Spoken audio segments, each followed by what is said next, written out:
Hi, I'm Gabe. And I'm Kat. And we're the Ghouls Next Door. Talk about that spooky stuff. As we do. Happy New Year! Yay!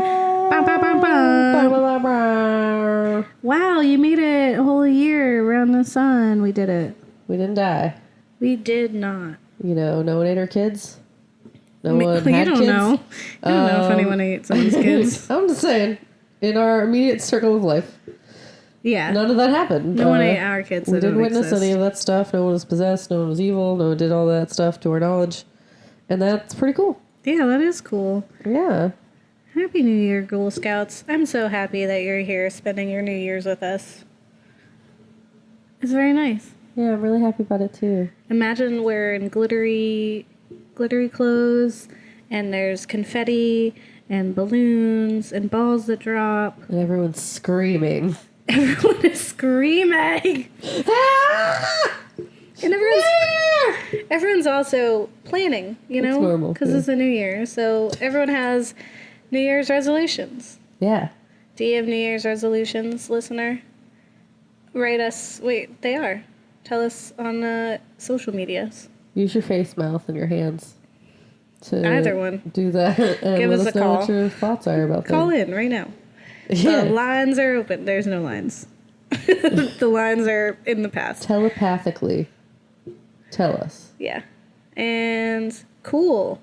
Nice. Someone out there, I bet, has that New Year, New Me mentality. Yeah. And bet you that's their Facebook status. Yeah.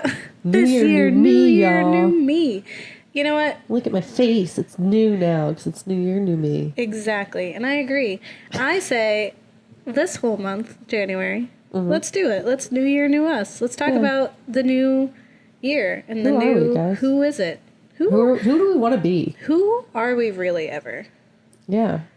I feel like I'm not really me. This is new me. New me is different. New Year is different. New Year's different. New Year. You. New me. I'm different now, Gabe. Oh. Look in my eyes. Yeah. Do I look different? No. Good. Okay. It's a secret. Deceiving. Yeah. Yeah. What about you? What's your stuff? What is it? Well, tell me. This new year, we're talking about new me, and we're gonna be covering some topics revolving around people changing. Yeah. Not always for the better. Yeah. But they are a different person by the end. Is essentially whether that's emotionally or horrifically physically. Yeah. Or it's an imposter. Who knows? Yeah. Just new you know. Someone's walking around something different. In an Edgar suit. Sugar water. And we think it's Edgar, but it's not. It's actually an alien, and Men in Black have to show up. You don't know. Yeah. So our first episode in this series is going to gravitate around this idea of transforming and empowering yourself by any means necessary and against all odds. Yeah. So inspirational. Yes. Yeah. But think more drenched in blood. Yeah. Or devouring the weak. Mm-hmm. Because there's a price. There's a price. We're going to specifically talk about ladies turning monstrous to exact revenge in some way. Yeah. Think Carrie from Stephen King. Yeah. But instead, we're going to be exploring Jennifer from Jennifer's Body. Yeah. And also other ladies. Yeah. Yeah. Gonna go ruin some lives in our new me times. Yeah. Because, I mean, so we've talked time and time again about how horror is a great genre for representation of women. Yeah. Right? As well as a problematic representation where women are sexualized and our worth and or survivability is contingent upon our virtue and purity. Yeah. So it's like, don't have sex or you die. Yeah. Scream. Did you have sex? Hey. 2, did you enjoy it? Yeah. But did you? And then if you say you didn't, you think that makes you safe? It doesn't. It doesn't. You're not safe. No one's safe. And that's... Virgins can die, too. Yeah. Well, essentially, like, promiscuous women don't usually make it to the end of a slasher, right? But these days, we are getting stronger, independent, and sexually awakened women taking charge on screen. Yeah. So, and these days, even in the past. I mean, Alien also did that. And this is, with horror, this is now our chance to be the hero, to fight and survive until the end, to keep our wits about us when the rest of the world goes to shit. Yeah. It's an opportunity for women to exact our revenge, to make up for lost time, fight against the patriarchy, all of that good stuff. And what better way to do that than in a horrifying way? Yeah. You know, really just go out, guys. Find a demon. Yeah. Let it possess you. Yeah. And then eat all the men who've done you wrong. Eat all the boys. I mean, we're treated horribly all the time. Shouldn't we get the chance? To just do that back. Yeah. Right? I don't know. No, I'm not saying we should do that. No, we shouldn't eat people. Don't eat people. Don't murder them. But, like, if you got a demon in you, that's not really you, is it? It's new you. Yeah, it's new you who gives you the chance to exact revenge on potential rapists. Yeah. Or those who did you wrong. Yeah. Yeah, that's why. Yeah, that's there with it, 100% yes. Excellent. Cool. So we're going to be exploring today heroes that come in the unlikely form of the film's villains. Yes. But there are heroes to us. Women. Monstrous. Yeah, facts. We tell you facts. All the facts. Yeah, facts. Still facts. About that spooky stuff. Yeah, spooky stuff.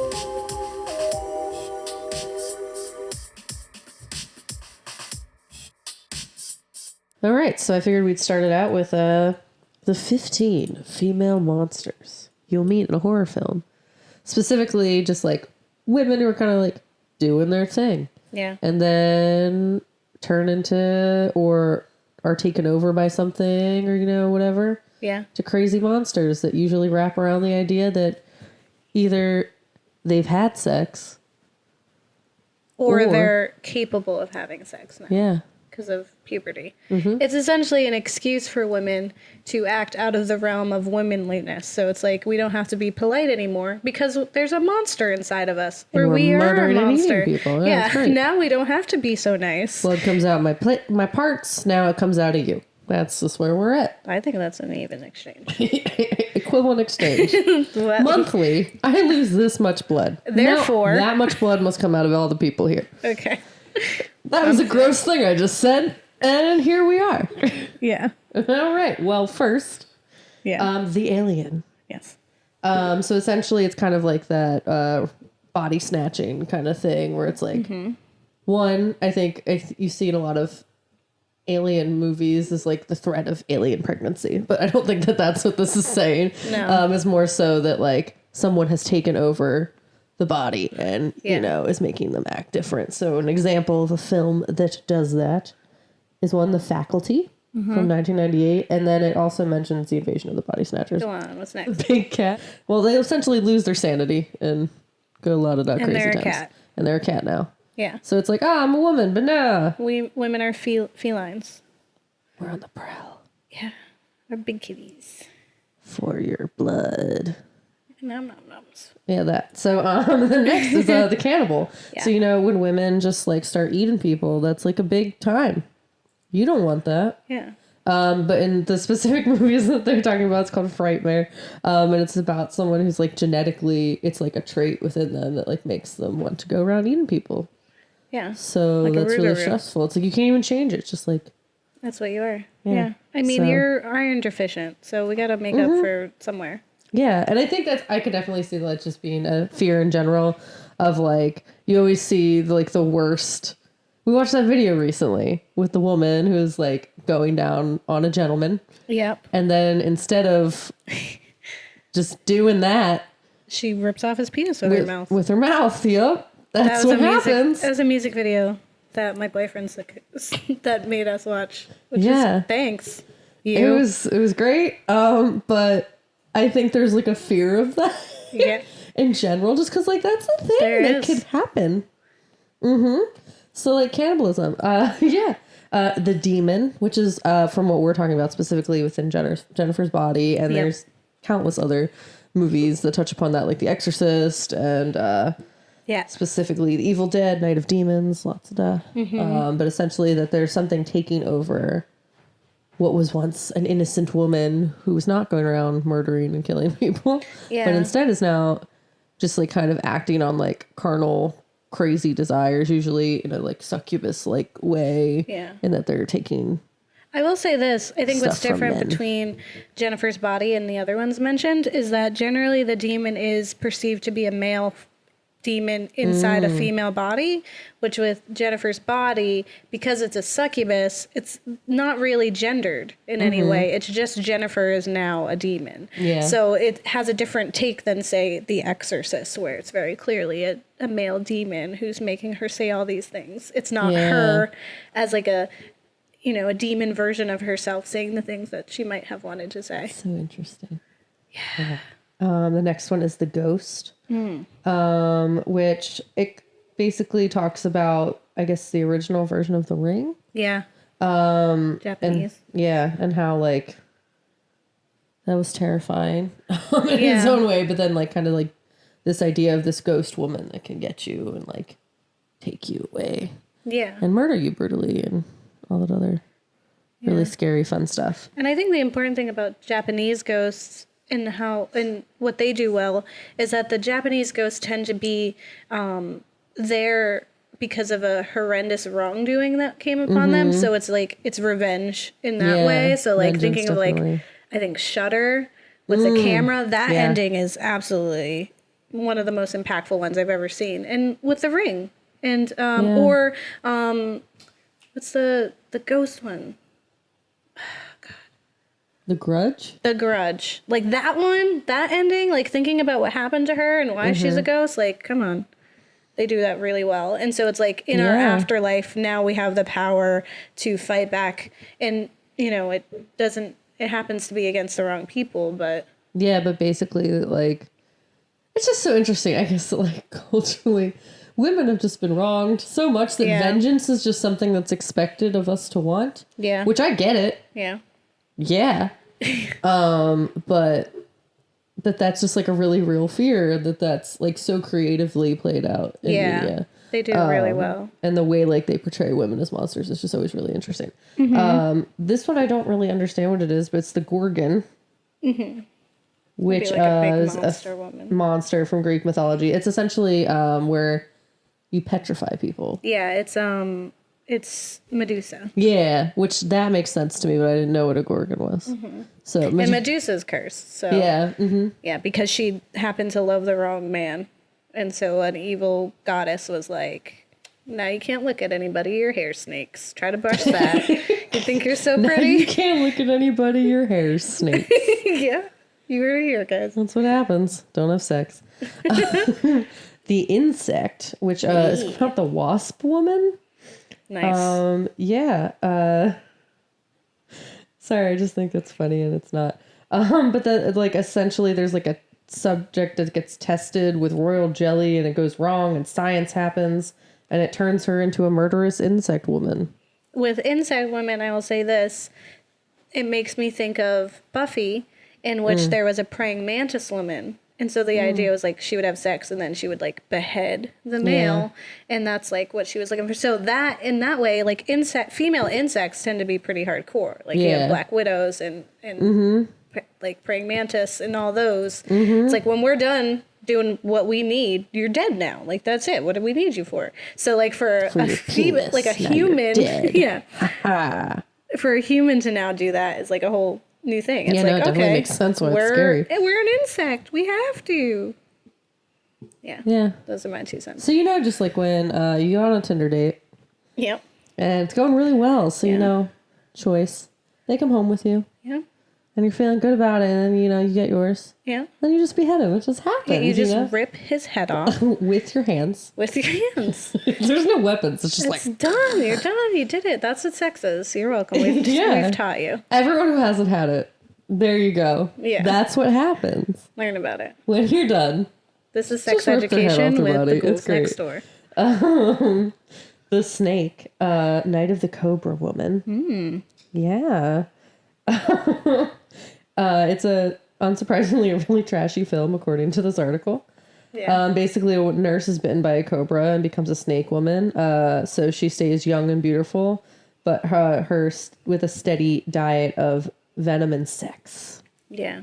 I will say that snake women who are often either exoticized as snakes or dragons, tend to be of like Asian descent or African. Yeah. Because they're exotic. So they're like animals. And so they're like this like beautiful yet venomous creature is how they're perceived. So that one I feel like is less empowering because of the way it's been used in history. Yeah. But it is prevalent in those things. Like that's why it's always just like the dragon lady, and it's like Yeah. a poor Asian woman who's just like, this isn't even the right ethnicity for me. Like you just picked me and put me because I'm Asian. It's not right. Yeah. Yep. Telekinetic. Yeah. Carrie. Yep. If you've not seen Carrie, that's when blood comes out of your lady parts and then you make blood happen everywhere else. That's kind of where I'm at with Carrie. Essentially, she's bullied and it gets really bad and she's like kind of tortured and just it's what happens when you really just have like you try to dominate a woman for too long and then they have their like teenage years where they gain power. In this case, telekinetic powers. Yeah. And like they make up for all that time that they didn't have a choice or freedom. And now they're like, well, yeah, now you're dead. All your friends are dead. Well, Carrie's definitely very suppressed and very bullied. But the real trauma comes from, and I'll talk about it in my section too, is just like her becoming a woman and how she's gawked at. But it also unleashes her feminine powers, which happens to be telekinesis. Yeah. But the people were rude for so long. So and that was a cat person. I was just trying to tell the story of Carrie. Yep. Yeah. And then the dangerous vagina. Yep. We will talk about the dangerous vagina. We sure will. Teeth.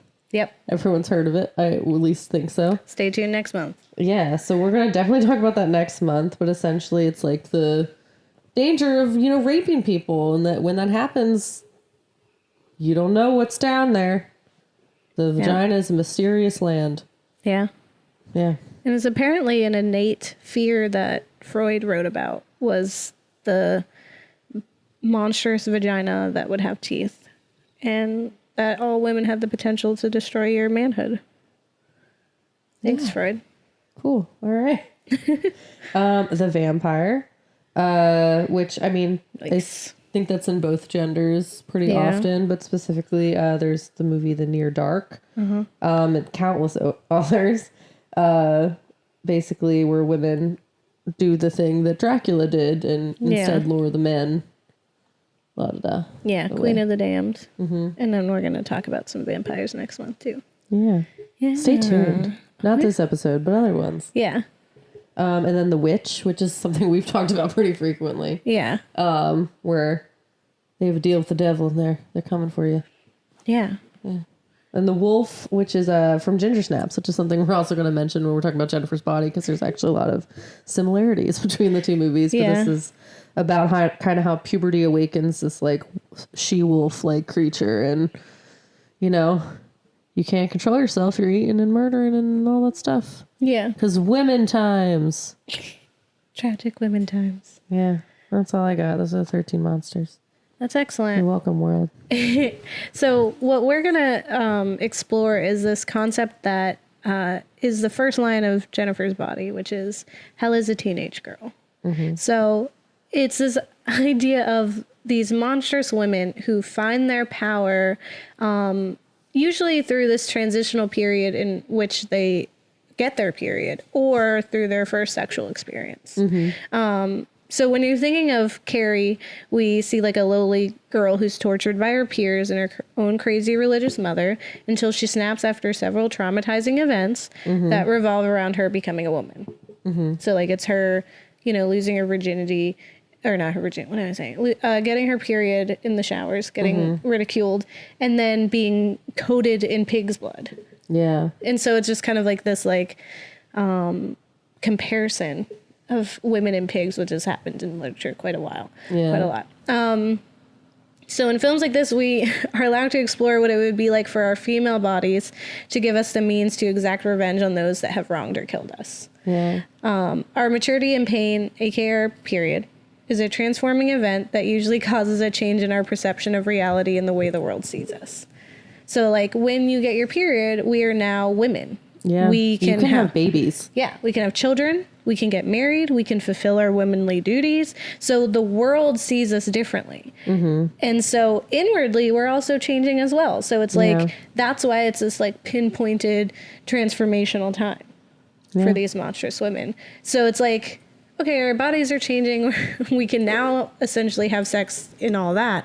But it's like, God forbid we enjoy that or revel in our femininity, because then we risk being dubbed a monstrous woman. Yeah. You know, and it's the difference between like thinking about the final girl, the blonde victim, and the monstrous woman. With the final girl, she's generally a virgin. So she didn't have sex. So she's saved because she's pure. She's wholesome. Yeah. You know, with the blonde victim, the difference between that and the monstrous woman is that the blonde victim has sex and enjoys it. Right? Yeah. But it's just like, she just happens to be a promiscuous woman who's having sex, right? With a monstrous woman, it's using sex as a weapon. Yeah. So it totally transforms it. So you're like turning the tables on men, essentially. Yeah. Because like the blonde victim is still a tool and still a victim to the male counterparts in these stories. Whereas the monstrous woman is using her sexuality as a tool in a way that like men get away with all the time. And like in a way that's unique from the way that men do it. So like we had watched a YouTube video and they explained how in what we'll talk about in Jennifer's Body is essentially that people aren't on guard around her. There's no reason to be alarmed because she's a woman. You know, like if a man did the things that she's doing, you'd run for the hills. Yeah, you'd be like, oh gosh, no. Run away. Yeah. This is the worst. She's terrifying. Or he's terrifying. He's trying to do sex upon me and I don't want it. You already are like inclined. But as a man approached by a woman who's like offering herself, your guards are down. So having the roles reversed is really awesome with Jennifer's Body. So we'll definitely jump into that. But I read this amazing study by Barbara Creed about monstrous women in horror films. So she talks about in The Exorcist that there's this idea of creating an other out of the otherwise known character. So taking Reagan and possessing her with a demon now transforms Reagan into something else. Yeah. Right. And so with this being able to become something else, she can now say things that Reagan otherwise wouldn't be able to. Yeah. She now has power and voice. And like, she's so, you know, it's kind of uncomfortable. And she is possessed by presumably a male demon if demons have genders. But for films like these, women are now over-sexualized or monstrously sexualized through this transformation. So they allow them to be sexualized and confident in these areas. So in The Exorcist, all of Reagan's sexuality is brought to the viewer's attention by the fact that she is possessed by a demon, which causes her to shout obscenities and her desire to act on her sexual impulses. Like she does all those like gross things. Yeah. Like, and like talks about her mom and like all those really awful things. Yeah. And like the priest mom and all that stuff. Yeah. And in Jennifer's Body, which we'll discuss more in the film section, where Jennifer had already been aware of her sexuality and used it as a tool, we do get this impression that she's not exactly like in control all the way. Like she's still kind of innocent. Yeah. Like that's why she's like immediately a victim. Like in the beginning, like Jennifer, like real Jennifer, pre-demon Jennifer is 100% a victim. Yeah. And she's preyed upon because she's innocent, because she's not really a powerful force. She's just a woman who happened to be beautiful and knew that like in a small town she can get what she wants. But when it comes to like the real world and like an actual predator, she doesn't stand a chance. But when she's transformed into a succubus, her sexuality is a weapon. And she uses it against the boys in town. Yeah. And now she can exact revenge on them after presumably being raped by the band. Yeah. Like, because there's really no other way to imagine that story. Yeah. Then that's what happened if we were going to translate it into reality. So you know, when you don't get demonized and stuff. Yeah. Because that's what it wasn't so much that she's demonized, is that that's her reaction Yeah. I'm not gonna get there because we're gonna talk. No, but about it's really it. interesting. Yeah, like that's like a it. form of coping. That's a coping mechanism. Is that she's now become the monster. But she becomes the monster, and now her openness, her beauty, and sexual appetite make her a villain. Right. And so Creed goes on to talk about that whole fear of the castrating woman, which we will be exploring because we will talk about teeth next month. But this is the idea of a woman overpowering and mutilating men through sex. Yeah. And it's usually with this personification of the vagina having teeth and like devouring the penis. Because like you're vulnerable as a man. That's like the one time you're vulnerable is when your penis is inside the vagina. So if she could bite it off. Very fair.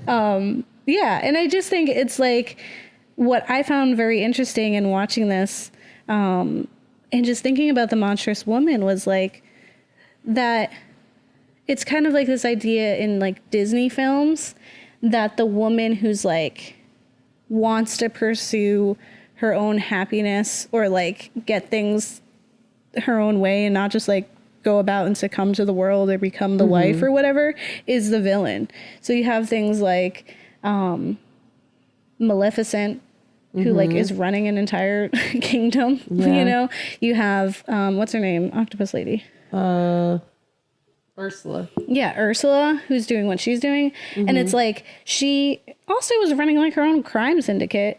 You know, and like the girl signed the contract. Yeah. She's a 16-year-old girl who wanted to change herself for a boy. Which one of these is the hero here? Yeah. So, I mean, I don't think Ursula is a hero, but it's this idea that like when a woman comes into her own and uses her stuff and her like mind and her body in this way that like not only empowers her, but also exacts revenge, that's when they become the Monstrous Woman. Yeah. So those are my kind of epiphanies in regards to ladies. I did so much research, guys. I got so excited. I went on this like deep dig. It was like a black hole of information where I was just like, I need more. Did you learn everything? I have so much more to learn. Educate me, Gabe. Honestly, Barbara Creed, you're amazing. If by some chance you ever listen to us, one, I hope that we did you a solid in your representation. But she's got a lot of information that is going to come up. You were going to hear her name a lot. Cool. Because she does it. She talks about like in the way that you were talking about those 13 different ways. She also talks about those. So she talks about like the alien being this like mother. She talks about the possessed woman. She talks about the witch. Like it goes on forever. But she talks about them in the way that they're represented in horror. Yeah, it's probably a better article than the one I read. Well, it's also very long and very expensive. But I just think like it's so interesting because we've done the possessed women. We talked about like possibly being unwell. And with exorcism films, like those women are victims because they're being, they're being taken advantage of in ways. So with something like this, where you're possessed by a succubus, it totally turns it on its head. Yeah.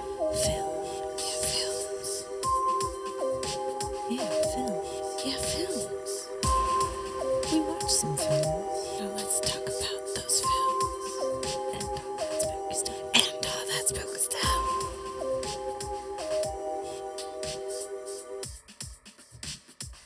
All right, so one of the monstrous women that we're going to talk about is Jennifer.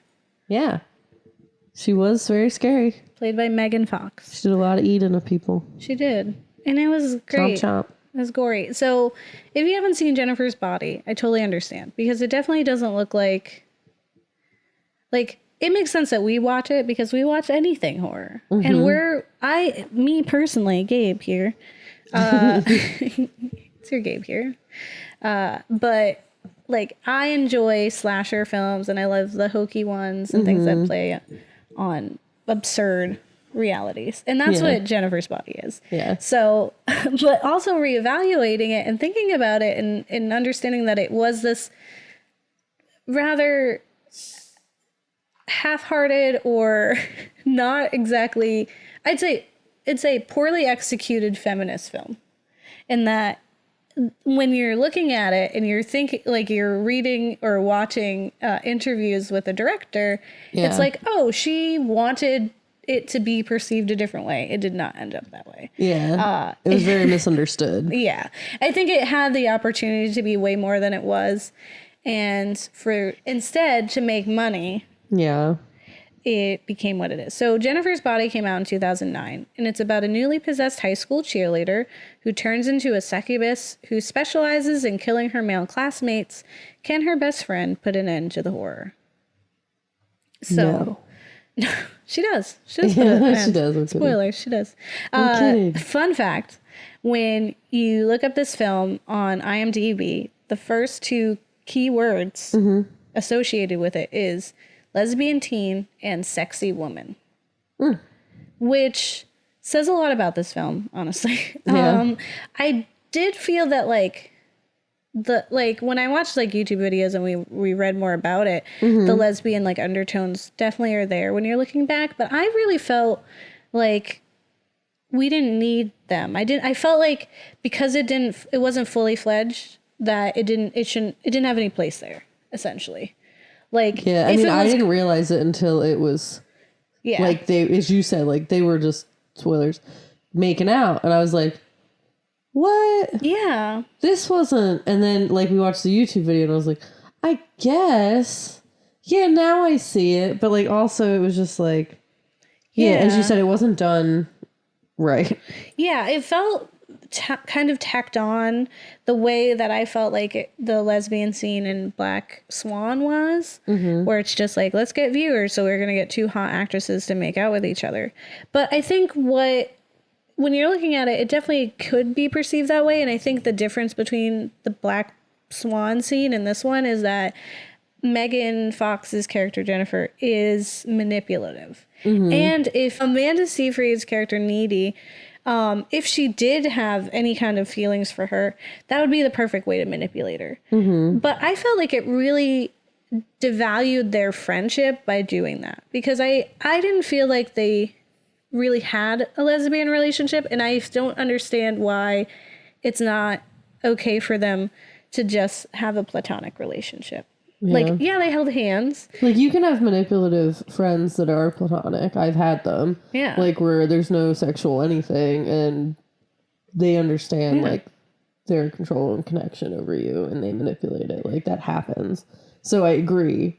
It didn't need to be done that way, unless they were going to do it better. Yeah. Yeah. Like, if Needy was a lesbian, like, if she was, or if she's bisexual or whatever, but they made it more like it wasn't tacked on. Like, I don't know. Like, there was little things when you're looking back, like, Jen is very flirtatious and all that, but I just really counted that as just being a part of her. Yeah. Like, that's just who she is. And I didn't even really see her as, like, she definitely is manipulative and a bad friend, but even still, I didn't see it that way. My thing was, there's a scene at the beginning where Needy's going out to the bar. Yeah. And she's getting dressed, whatever. And I don't really care about talking about that scene, like her getting dressed. I think that the tone is weird, like her with, like, it's narrated, but the rest of the film isn't really like that. Yeah. So I guess it is kind of narrated, but it's like, it's narrated in this like third person point of view, whereas this one was a direct relation to Jennifer. Anyway, but there's this part where her boyfriend is like, he's just like, oh, you just do whatever she wants, whatever. And Needy goes, no, we have a lot in common. And it's supposed to be this joke because, like, they're not supposed to, because she's a nerdy girl and she's a cheerleader, whatever. I think it would have been so much stronger of a story if they did have things in common. Because I believed her when she said that. Yeah. I didn't think it was a joke. So I was expecting there to be, like, some, like, genuine, nice, like, redeeming friendship qualities. Yeah, like, I was expecting, like, scenes to come forth or her to reference times where they did, in fact, have things in common. Yeah. Because her whole idea of, like, what did she say? Sandbox friends don't die or something. And it's like, that's not true. Sandbox friends die all the time. Yeah. Like, you're never friends with your sandbox friends. Like, that's not how that works unless you're in a movie. So to me, it was like, that's a really pathetic excuse As, like, the for reason like why that they're they're- so friends. yeah. No, I think they actually did have stuff in common and that they did really care about each other. And I think if we drilled that home, I would have felt way stronger about their relationship and about what's happening to them. 100%. Yeah, there wasn't, I agree, it wasn't like done right in the sense that like you didn't really care about their friendship because like you didn't have any really good sections of it to be like, oh yeah, she's changed, or like, oh yeah, like they're really one side. Like you couldn't even really develop a view of what their friendship was because like you had like these weird moments that were just like extra for what reason, I don't know. Yeah. And like, so another thing that I didn't enjoy was Diablo Cody's slang. Oh And yeah, that was we the worst. definitely picked up on it. Like, what she calls him salty or whatever. There's a lot of things. And what I, not having realized that it was by Diablo Cody who made Juno, I didn't really get that. And for some reason I was like, is this just slang I don't know? Like, is Yeah. this like a youth thing that I missed out on? Or my thing was, is this something very specific to this town? Like, is this a part, is this a place in America that I am just not familiar with the lingo? But it felt very forced and weird. Yeah. Because it's like, it sucks because like we're already trying to be established in this world that's different from ours. And then you're putting weird words on it. So now we also have to decode what people are saying. So that's a negative for me, Diablo. It's a no from me, dog. Yeah, I would agree. There was definitely, it was strange. Yeah. Another question people have is whether or not this film would have been a smash hit had it come out today. Huh. Yeah, so like Vox and somebody else had said like that this would have been like a feminist film and a cult classic had it come out today and not in 2009. Because in 2009 it wasn't like, I mean, we had feminism, but right now it's a thing, you know, Yeah. and it's a part in a discussion in media. For example, we're here.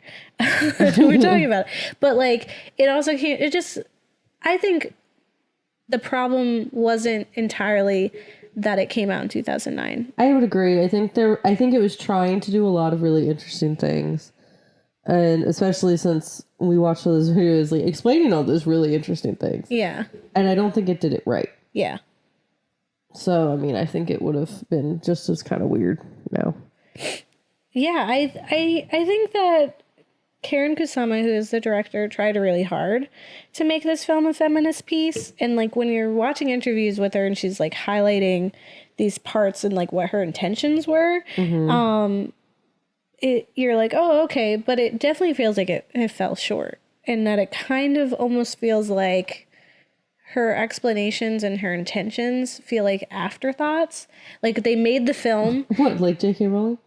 Yeah, exactly. Exactly. Shade. Yo, you got some ointment for that burn?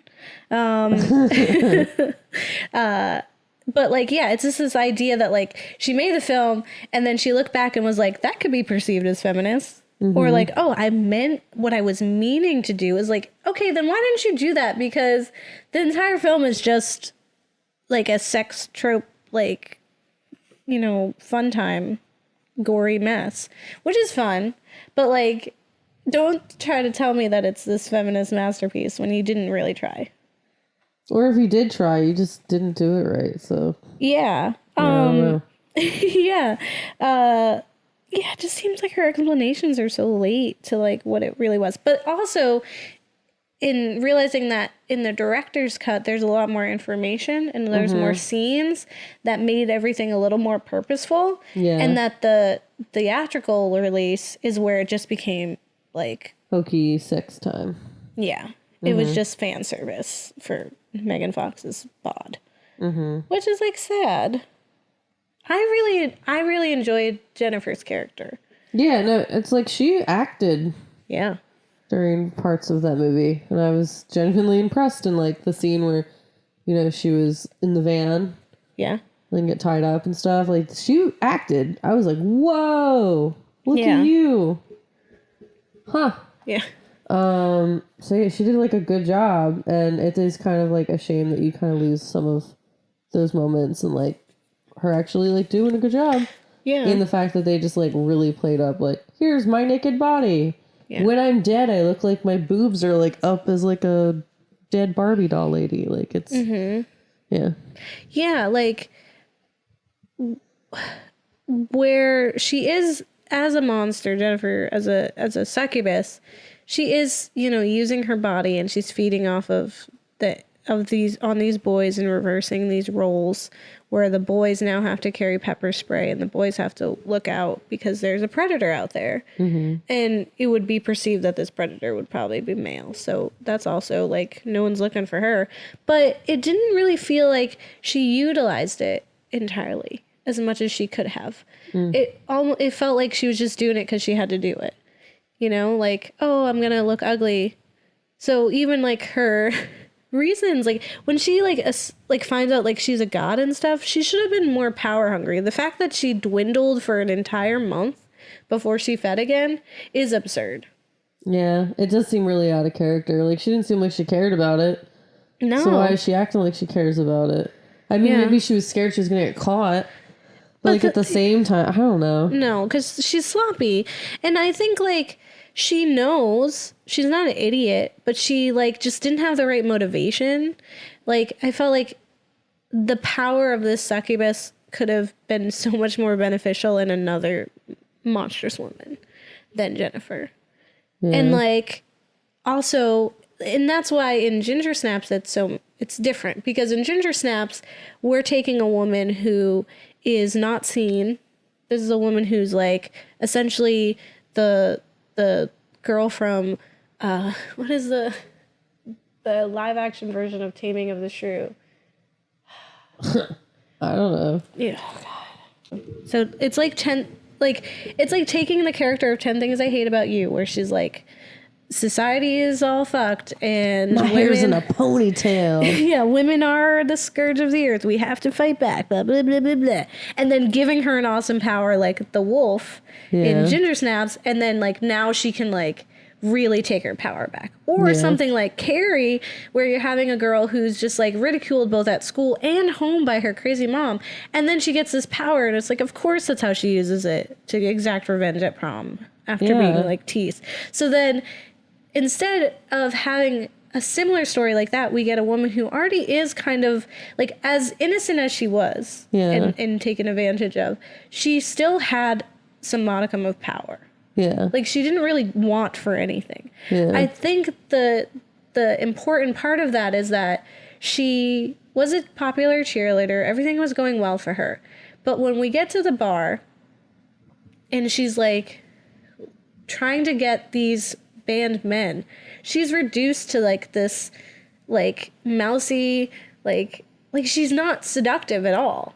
Yeah. In that. Like she tries to flirt, but she's fumbling. She's a like mess. aware because she's like an innocent, she's a teenager, and these are grown ass men who were like basically being creeps. And and then she's like, oh, I'll go get you a drink. Like she doesn't even really know what to get. He doesn't even drink it. And it's like she just has no idea what to say, and then she's completely hypnotized. And so when they like take her away and she's in the van, that whole scene was so traumatizing to watch. And what angered me was Needy allowing it. Like, there's no way in hell, no matter how slutty my friend is perceived to be, that she's going to get in a rapey van with several men while she's clearly either in shock, intoxicated, or what have you, away from me. That's not going to happen. Yeah, like you tackle her. You tackle your friend and apologize later. Yeah. Except you don't apologize because now they're not you're demon. 100% not getting in that van. You can fight me.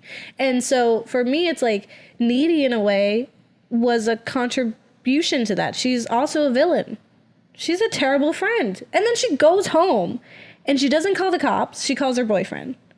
She's not like, hey, like, then they would have been on the radar, you know, like, where's this girl? This band took her, and then no one would have been, like, praising this band because they think they're creeps. They took a girl. Yeah. And then the whole scene of them with her in the woods, and, like, Diablo Cody claims that it's, like, phallic imagery, that they, like, stab her with a knife and all this stuff. And it is comic and all this stuff. And I think it could be. I think her dying is representative of her innocence dying. Yeah. that she's like ripped from this. She was innocent, and then when she comes out, she's a mess. Yeah. She's like, she's hideous. She's like all disheveled. She's bloody, and she like vomits. She's like trying to eat. She's like, it's all this stuff that's like, who couldn't say that that's exactly a feeling that you would have had you encountered rape? Yeah. And then she then proceeds to like lash out to people around her, to the people who are closest to her, needy, who abandon her. Yeah. Yeah. Yeah. I'm there with you. Sorry, I'm like going crazy. I just was like, I don't know. I feel like it had the potential. And when you're really, really, really, really digging for gold, like I am, you can find it.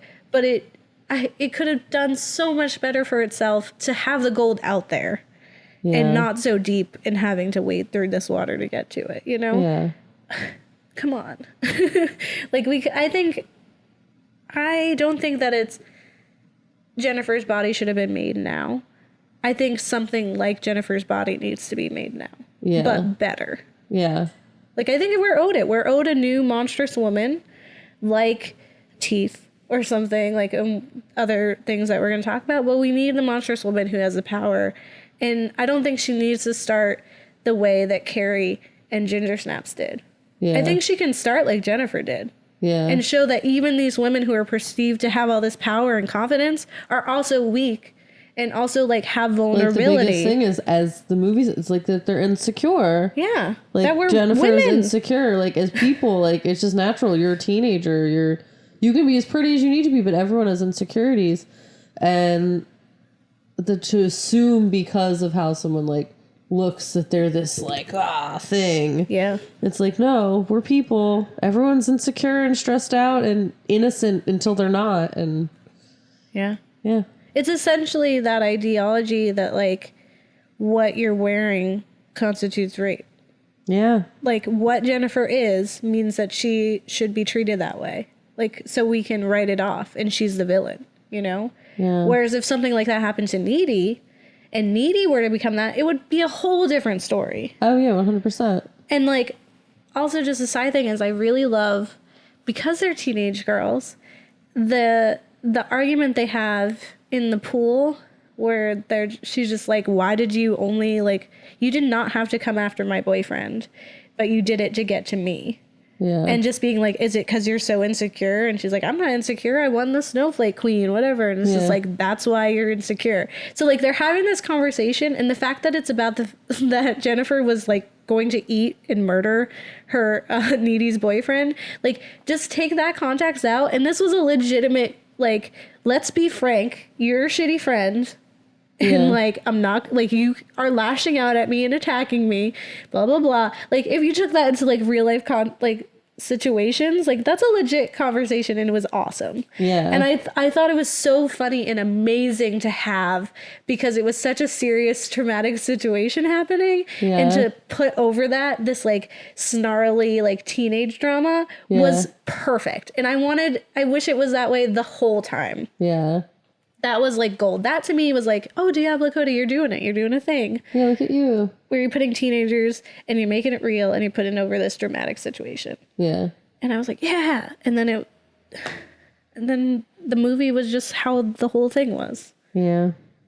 It was bizarre. I still enjoyed it. Yeah. I did actually. I'll talk about it for feelings. I had some. Well, what about other scenes and things? Anything stick out to you? I guess it did get a lot of like critiques of the murder scene.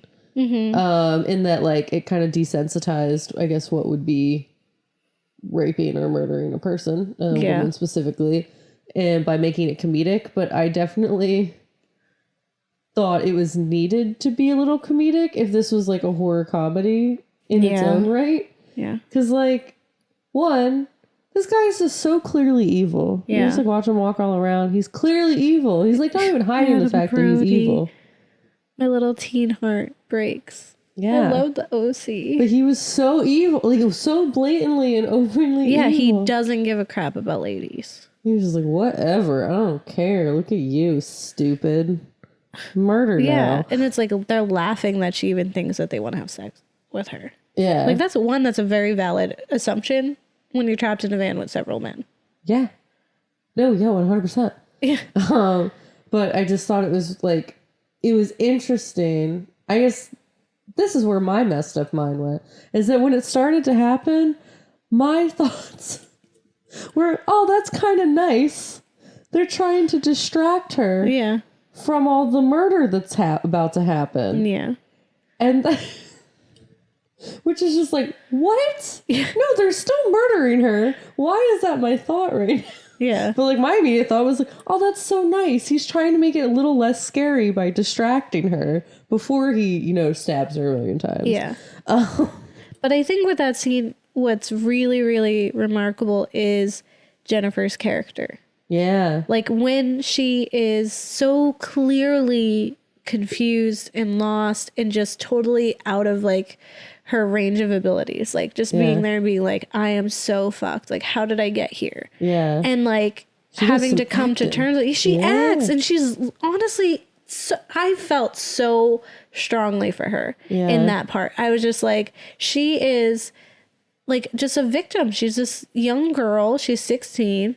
And she's surrounded by these men. She has no idea what they're going to do. And no one thinks they're going to be sacrificed for profit or whatever. Yeah. And like their reasonings are really funny. And that's why it goes into the horror comedy. But I really think she showed through with that. And like her looking at them as they're singing and being so bewildered and just being like, oh, is this a joke? Am I going to be okay? Like seeing that in her eyes is so amazing. It was so great because then immediately they're just like stabbing her and then she's dying. But it's like for that moment we had like real acting, we had real emotion, we had a real situation, and it's like over that we're hearing like 8675309. I was like, this is phenomenal. This is what horror comedy is supposed to be. Yeah, it was great, and I definitely disagreed that it was anything insensitive. I thought it was a fantastic scene. Yeah. Blew me away. It was hilarious, yet tragic, yet all these other emotions. It was a full range. Yeah. And I thought it was really great. I think with I think that's about when I stopped enjoying the movie though.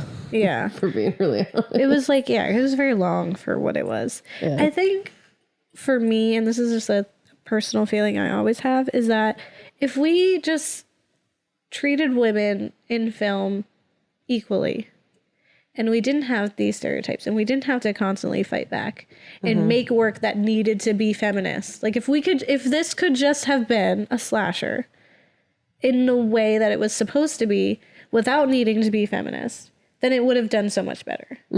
Like if they didn't try and they just made a really funny horror comedy that just happened to have like a woman in it. So like thinking of The Babysitter. On Netflix. That's phenomenal. And there's no like need for feminism really.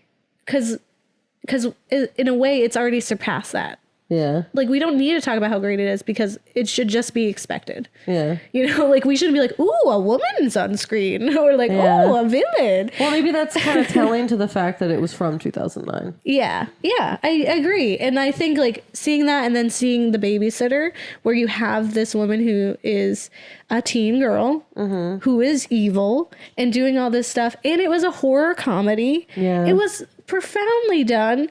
And it didn't need to. It didn't need to make jokes. Like she was sexualized in a way, but it was almost like that part in itself was laughable. Because it's through the eyes of this like young boy. Of course he's gonna be like, ooh, my babysitter, she's so hot. And then it's like, that's not even anything. Yeah. You know, there's like a makeout scene between two girls, still nothing. Like that's nothing compared to like all the blood that happens and all the crazy situations and it's fighting like kind of back. like an undertone instead of the main point.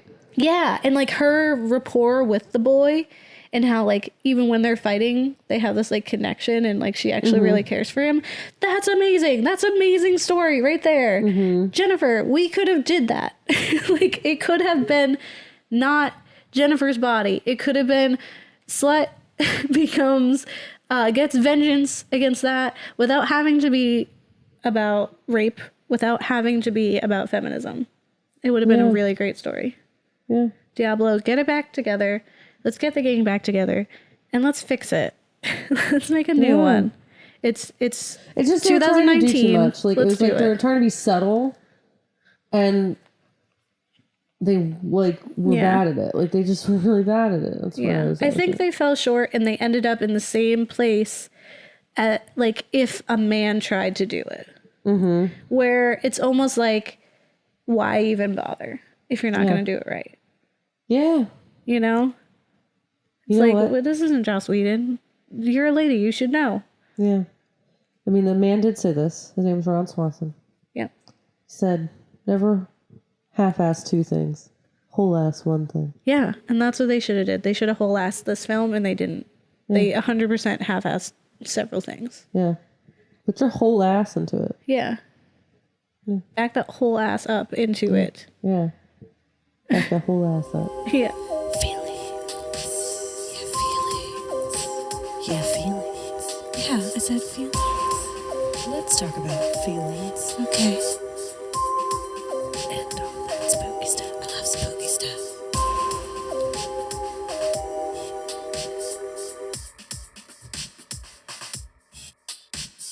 So if you like it, it's, hey Jenny, I got your number.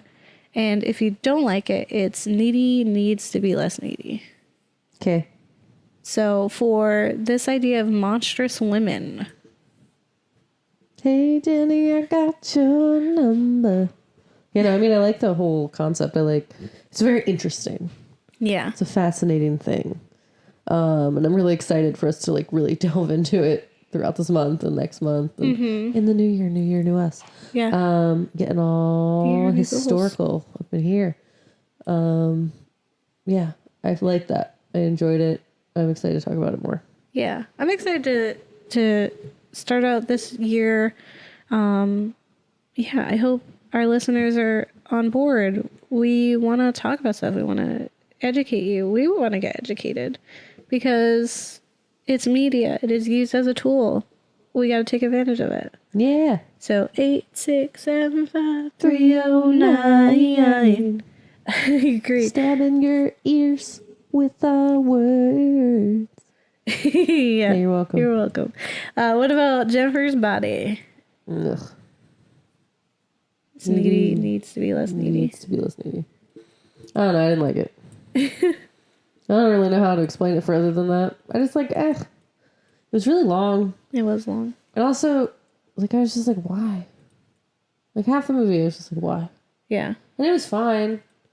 I just, I don't know. I didn't love it. It was not one of our favorite things that we've watched. I was happy when it was done. So I wanted to go to bed. Yeah. And, yeah, I don't know. I just thought it could have been done so much better. And, I found it significantly more interesting once we watched the YouTube videos explaining what the heck it was about. Yeah. But, before that, if I just watched that without all the other, research and YouTube videos, I would have thought it was a terrible movie. Yeah. Yeah, and that's what I'm saying. I think it fell short. You really have to dig for those gems. And I happen to really like to dig.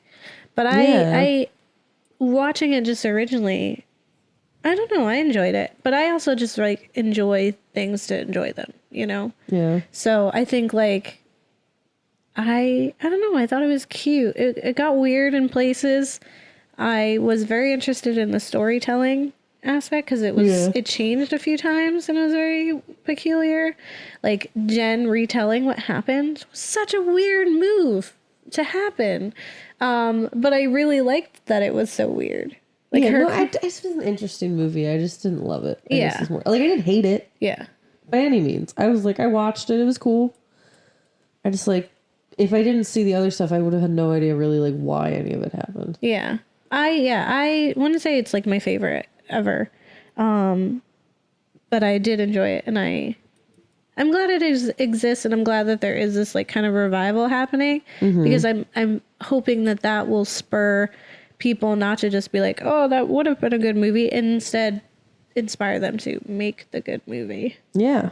I'm for it. Do it. Yeah. Or give us money. We'll do it. Okay. Give us to our Patreon and we'll do it. Yeah. Come on. Donate, man. Make films. Yeah. Haramity for the win. Yeah. Monstrous women are great. I like this topic. I can't wait. Test me. Yeah. Let's go. Well, I hope you're having a wonderful new year. I hope you kiss someone Yeah, that you love, that you didn't eat them. Or just like, hey, friend. Remember we were just friends?